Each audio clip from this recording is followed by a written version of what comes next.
Okay, so our research question was, historically have immigrants of color been treated worse or more unfairly than those from European countries? And we got that because like one theme that we kept seeing in the like throughout the questions that we were given from the poem was immigration. That was a big thing, and racism was another one too. And we also have a people in our group have a direct relationship to immigrants. So that Okay, our first topic was Chinese immigration, and when they first came, they came to work in gold mines and take agricultural jobs. And the more Chinese people came, the more people in America started to dislike Chinese people.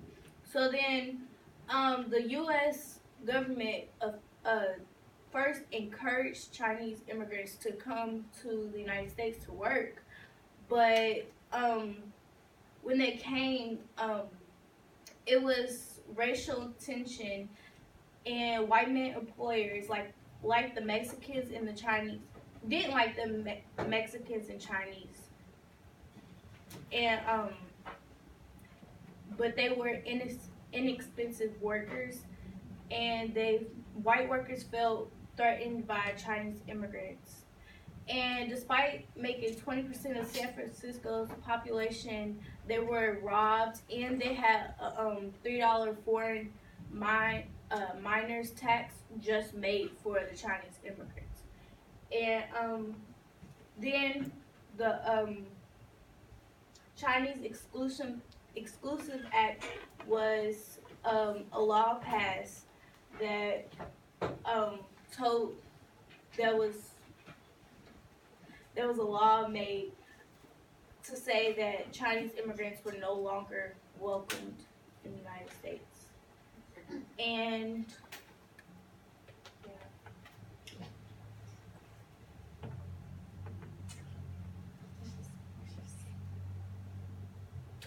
okay, so the next topic is the Mexican immigrants and how they used to be treated. Like these are some like things that happened to the like contribution to how they were treated, basically, like what was happened or whatever. They were very important to the U.S. economy. They, yeah, and everything to like the skin and to their culture was discriminated against. So, for example, like the during the California Gold Rush, 500 plus Mexican Americans were killed by the American mobs, the English mobs, and it grew. Anti-Mexican discrimination grew during the I'm sorry, during the Great Depression because they were accused of stealing American jobs, but it was just discrimination. They were citizens, but yeah. Immigrants today, and I kind of pointed out Latin American and Islamophobia because I feel like this is like the most important ones. It's showing about the Latin American border, which Trump has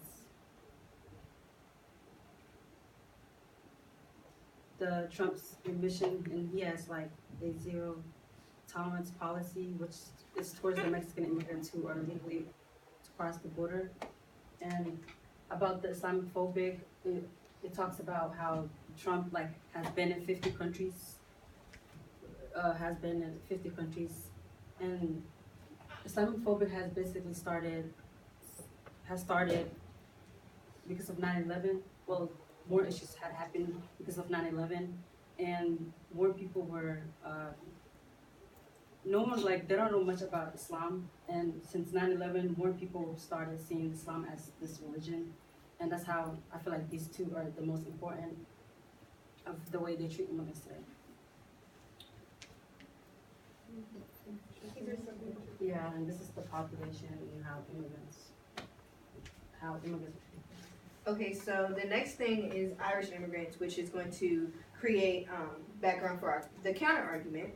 And so there was famine in Ireland. That's kind of why they started to come over here. You know, they had potatoes, and that's like literally all they had to eat.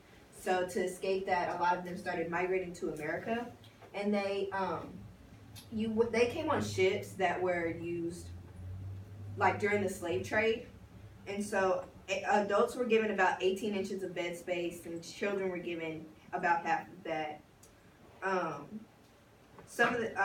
Like they were surrounded in like poop and throw up. So it was like really bad as they were coming over here, and it was really tight. But it was about 85,000 of these Irish immigrants coming over here. And when they got over here, they weren't really welcomed because they were Catholic, and a lot of Americans were Protestant. And even in England, that had already become an issue. The Protestant and Catholic churches had there were tension between them, so they were denied a lot of rights because they were Catholic.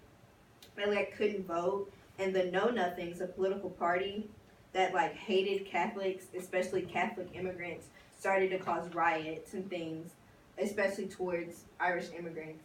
And one quote that I included was, "The violence turned deadly in Louisville, Kentucky in August 1855 when armed Know Nothing members guarding polling stations on election day launched street fights against the German and Irish Catholics."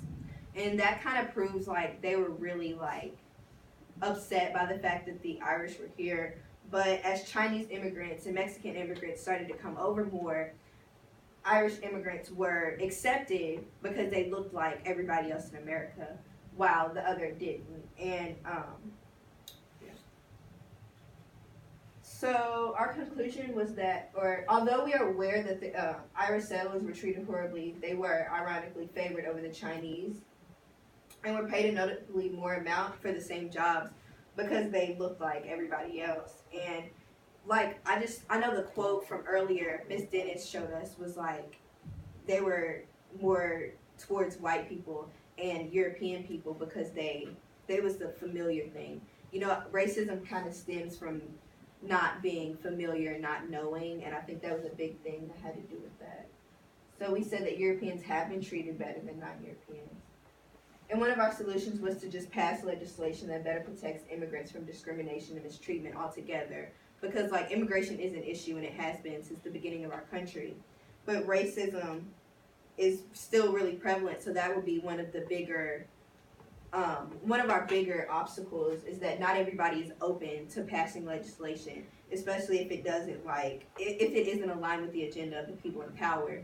And the people in power are just that, they're people. So they aren't going to be perfect, and they're not always going to see things how everybody else does. Okay. Good job. Okay, so just a couple of questions.